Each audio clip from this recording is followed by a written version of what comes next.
Hi, this is Dylan, and you're listening to Catholic vs. Other.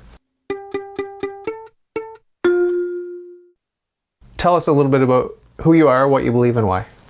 I'm a crazy hippie and Buddhist, Hindu maybe, Christian, atheist, all at the same time. Okay.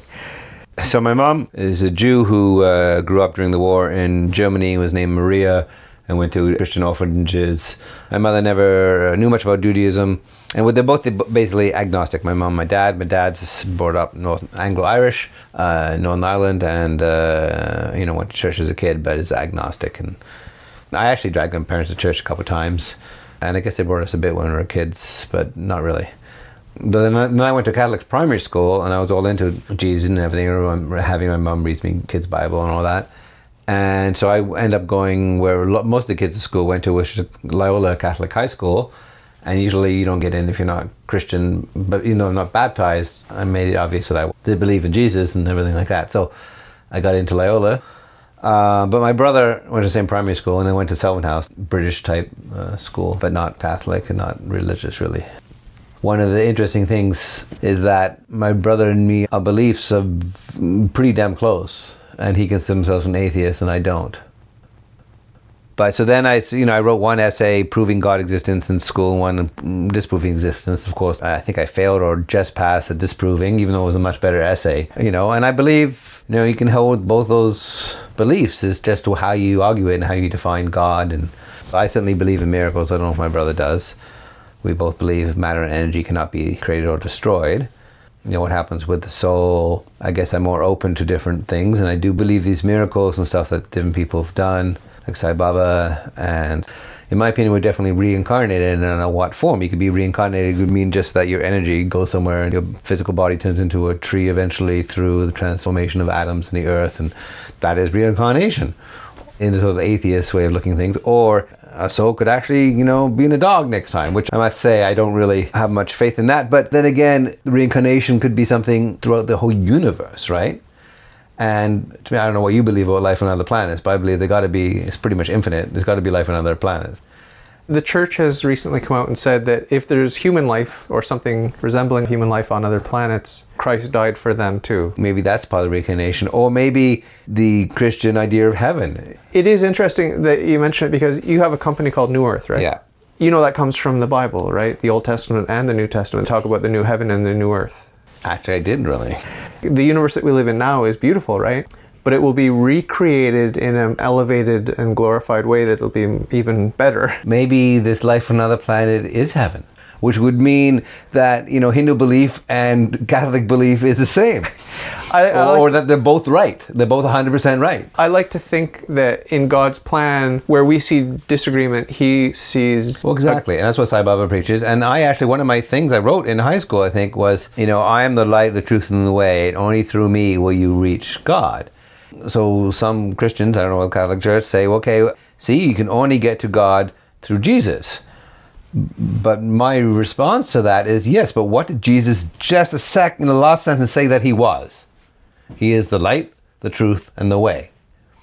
So as long as you have the light and truth of the way, then you found Jesus and you should be entering heaven. I don't know what you think of that. Yeah, I understand your logic. Yeah. And I have that broad-minded approach to God and his plan for salvation for all humanity. But what do you feel that Catholic Church believes that if you're not baptized, you don't go to heaven, right? It's a little bit more subtle than that. It doesn't just say black and white, if you're not baptized, you're going to hell. Right, okay. In fact, it adamantly says that we don't know who goes to hell. See, the difference between somebody who's educated like you're educated and then the Jesuit priests in school. They weren't educated? They're very well educated, but in a different way. Like, there's probably some document in the Vatican that says exactly what you're saying, right? And you can either know about that document or not. And there's a general sort of accepted idea that you have to get baptized. And if you're not baptized, you're not going to, Yeah, well, I think the distinction needs to be made between a rule which God gives us and which we have to comply with, and then God's freedom to do what he wants. If you're in an airplane and the pilot gets on the radio and says, okay guys, we're going down, so strap on your parachute, follow my instructions, do this, do that. It's a good idea to listen to those instructions, follow those instructions, and that is the best way to be ensured that you will land on the ground safely. But you could actually jump out of the plane without a parachute and survive. God is not limited by the rules and regulations that the church gives us. It's just a healthy and sane way to do it is to follow the instructions. If you willfully rebel against the instructions of the pilot, it doesn't look good for your salvation, right? Because he's telling you what to do for your own good. And if you're rebelling against that, then that translates into a hatred of life, really. So the people that do end up in hell chose hell, and they hate God, and they basically hate their own life, because God is life. Like you just said, Jesus said he's the way, the truth, and the life. I've seen a couple of miracles in my life, but they're all miracles based on my amount of faith. Basically, you have to have the faith first before you see the miracles. I was at a rainbow gathering once, and it was a drought for I don't know how long in the town, and then, the rainbow gathering at noon on the 4th, they meditate in the morning, and so we're all meditating, and then exactly at noon, it starts raining, and everyone starts freaking out. And there's the mayor of the town who was against us, thanked us for the rain. My aunt had lots of faith. She was in Burma in 1970 or something. And she read this book about Sai Baba, and she's like, wow. And she was blown over. She's like, I'll get a sign. If this is as important to me as I think it is, I'll get a sign. She went to a bookstore and she see a picture of him. And she was like, wow, I got a book. And the guy was like, a book? And so they traded the book for the picture. So she put it by her bed. And in the morning, there was ash just below the picture, which is most common miracle. Maybe it was still even on the picture, often is. And this was a yellow ash, which kind of means path of knowledge or whatever. Which is not for her, it's for her husband, who's such a cynic. So she said to him, look, there's this yellow ash here, And he was like, okay, whatever. I don't know. I don't have an explanation. It doesn't make any sense to me. But he made sure, before they went to bed, that there was no ash there, right? And stuff, And then it happened to them 3 times in a row. Another time he's watching Sai Baba, and right in front of him, and he felt a big bang in his chest, and it was ash. He once had brain cancer, but my aunt, prayed for him to be healthy, and he went to England, and they were like, brain cancer's gone, What do you think is the nature of these miracles, and what is the purpose of these miracles that Sai Baba does? Rainbow wasn't Sai Baba, and then the other place in front of Sai Baba was more us. That's what his lesson is, that we can do miracles if we just believe in a faith, What is your faith in? Is it in God, the same God that I worship? Yeah. And does Sai Baba talk about one God? Yeah, he talks about one God. I don't know if he talks about the one thing very much, because he comes from a Hindu tradition. But his symbol has a cross, Zoroastrian fire, Jewish sign, Hindu sign, and I guess the Buddhist sign. A lot of Christians find out about him, right? And they go, oh my God, this is the Messiah. And they go around and they start preaching. But he doesn't want people doing that. I mean, he's happy with people talking about him or whatever, but he doesn't want to steal people from other faiths. For him, it's all one. And it's no different. The belief is that he's an avatar, which means one who comes down. We could all reach Godhead any second. We can all do miracles. But he's one who was like that when he was born. I believe Jesus was. He doesn't say he's Jesus, but in my mind, it's pretty much the same thing. I don't think there's any reason to put one thing above the other anyway. I don't think it should be heretical. But Jesus was avatar and he's an avatar. So in that way, it's similar. Would you agree that Jesus is the avatar? If an avatar means incarnation of God, then yes. Yeah. Now, each one of us humans is made in God's image, which means that loosely speaking, you could say that we're gods. And Jesus acknowledges that when the Jews attacked him for identifying himself with God, he said, well, why are you angry? Even Moses and the prophets talked about that we are gods. He was toying with them a little bit because he knew that he was the one true avatar, the one true incarnation of the one true God, and that we are gods only in a secondary way. So I wouldn't want to make anything his equal. So I would just be careful about that. But I do believe that all of the religions contain truth. And like you said, Jesus is the truth. God is truth. And so they're participating in God's saving plan, right? To different degrees. But the reincarnation thing, I flatly deny that. There's no room for that for me. But what about what I was saying about maybe heaven is you come out as a being and maybe you look like a lizard or maybe you look just like you. When we get to heaven, because I'm banking on the fact that you and I will both go there, because the alternative is unthinkable, right? You'll be Dylan and I'll be David. We may look significantly different, but we will recognize each other and we will have some kind of body. That much my church teaches me. Will there be a makeover that makes your jaw drop? Yeah.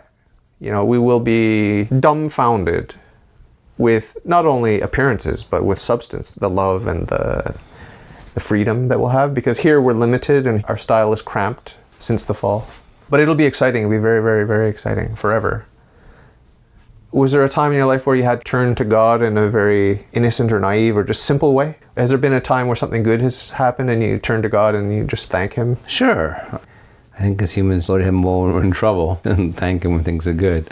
And when I think of thanking, it's not so much God I'm thanking. I am thanking God, maybe, but it's just not as clear that I'm talking to God as when I'm in trouble or whatever. You know, my mom died, I went to India, but it was actually kind of a mistake because I didn't have any support network, what I needed. Like, I met this nice Irish guy and I started traveling with him, and I realized he doesn't really want to travel with anybody, I don't think. He's being friendly and sees that I need a friend because my mom just died and I'm here alone, I don't know anybody, you know? So maybe that was a mistake to turn to God at that point. I really needed friends around me, I guess. Oh, what was a mistake, I got through it. So, tell me, have you prayed recently? Is there any kind of formal prayer that you do from time to time? Well, I meditate. Mantra meditation and like counting, more counting. Is the goal to eliminate conscious thought? Yeah, kind of. And I do it often in my flotation tank. You know, the flotation tank, it affects me more when I haven't done it for a while, but it also affects me more when I meditate in there rather than just go in there and think, which is what I often do as well. But if I can stop thinking and like I'm not getting any sensory input, then I come out and I'm more relaxed. And take a little break for your brain, kind of. Have you ever tried the Christian type of prayer where you're attempting to elevate your thoughts to your Creator? Well, I mean, I did Christian prayer as a child. You know, I was sort of more of a Catholic when I was in high school, I guess. Maybe it's just asking for strength and help you love more people more or whatever it is. For me, Christian prayer was basically asking for help, which is nothing wrong with that, obviously. The church teaches that we need to preface our petition with worship, with praise, with love. Yeah, well, I used to do a lot of, kirtan and which is, spiritual singing. My aunt was more devotional path. I told my uncle was the path of knowledge, which I believe is the path to God as well, But the devotional thing, I've done a lot of devotional singing. At Rainbow, a lot of songs are kind of like devotional songs. And even some of the, music I like the Moody Blues or whatever, are devotional songs to some extent. You can see that different religions have a lot in common and that they can lead us to God. Can you also see that there are people that are on a wrong path? Well, I say the people, to me, it's what's most important is action, how you put I used to just try to be love and feel happiness and love for everyone, and that's great. It's hard to do things and like trying to get things done and also have that feeling at the same time. But I also decided, especially after spending time with my aunt and Sai Baba, is that like you need to put that into action. Like, are you really loving somebody? It's like, I love you, brother, but you're not giving him food when he's hungry. If somebody's not atheist, they don't think about things. I mean, my dad's, agnostic, doesn't really think about it, but he's such a good man, I don't think he's on the wrong path. But somebody who's doing heroin and doing bad things to get heroin, or somebody who's like Donald Trump, who, just cares about making money and got all this misplaced anger, that's the wrong path. How concerned are you for people that seem to be heading down the wrong path? I don't really care so much about Donald Trump himself, even though I still would love him to come to God, as you would say, or whatever, compared to what he's doing. But it's more how he influences others and makes others think it's okay to be racist and angry. And we can look at all the messy world with all its problems, and from God's point of view, He's cooperating with each and every one of us. Is this compatible with your worldview, God being in control and having a plan for everyone? All the bad stuff that happens in the world, people use as proof that God doesn't exist. Why didn't Sai Baba show himself to somebody, or why didn't Jesus come down and show himself to everyone? It's like, well, if he wanted to, he would. And then, and this is just the way things are. I mean, I can see the logic of that, but it's certainly no stronger than the logic of like, yeah, well, look how amazing everything is, and look at how it exists, proving God's existence. Depending what your definitions are, of course, you cannot debate everything was created by God. But then you can say, well, what is God? And somebody can say, well, yeah, well, to me, God is just the forces in the universe that create everything, right? Do you see a flaw in that definition or not? I'm sure you have a different definition, but I don't think you would deny that. You would just, that's not the first thing you would use to describe him. You would say, yes, he's the one who created everything. Yes, he's the forces that created everything. See, if you say the one that created everything, it shows that you believe in God. And if you say the forces, it makes you sound atheist, right? But what's the difference? My problem with that is that these forces that are in nature, I have no doubt that God is in control of that in one way or another. Nothing happens without his care and concern, right? Not even one sparrow falls to the ground without his care and concern. But those physical forces in the universe, from the Big Bang on, for example, they're contingent on having the matter already there, the matter and energy that's in the universe. It's just a manipulation. Like you said, there's neither creation nor destruction once we have a universe. The interesting question is the creation of the entire universe out of nothing. That's where my God's omnipotence comes in. Other religions had the idea that there's this formless matter and God formed it and he shaped it, and whether the primordial matter was water or earth or air or whatever, they're different myths, right? In different religions. But our God, the Jewish God, the God that I believe in, which was introduced into the world by the Jews, the chosen people, that God is much more powerful because he created everything out of nothing. So it's a big distinction. That's not to say that people can't love God without understanding that, but it, to me, is very crucial. And having that brings me closer to God, makes me love God, makes me appreciate him more. Because any error that we have will have consequences. And sometimes it could be a question of life or death. Getting closer to God will give us more knowledge of his nature and his attributes. And if people are attributing something to God that should not be attributed to God, that's called bigotry. Like if I say I'm going to chop your head off in the name of God, I'm being a bigot because I'm doing it by God. So it's like a misattribution. It's like saying this is the will of God. It is the will of God. It's the permissive will of God, but it's not the positive will of God. That's the difference. Everything that happens is the will of God. But the question is, are you doing his positive will, which he decrees and which he wants us to follow for our own ultimate happiness?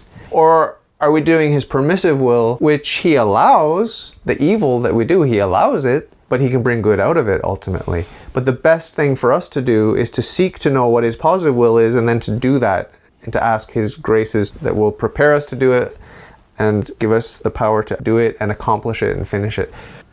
I believe we're all God, that God is love, and I wish I had more faith because I'd feel more, I wish I had like your faith because I'd feel more comforted about things. And I think too much about the present rather than, if you have a belief in heaven, then present doesn't really matter. It's easy to detach and do what the Buddhists do, which is detach. And that is, the secret to happiness and love. I mean, as a kid, I was asked, what 3 wishes? And I thought, I only need one. It's happiness, as much happiness as possible. And that was very profound to me as a little kid. And then how to get happiness is by loving others, basically. Maybe it's because we're selfish and when I'm worried, and it's usually about myself. I mean, other people are maybe better and worry more about others in the same way that I worry about myself. But when I'm trying to help others, I feel good if I help them.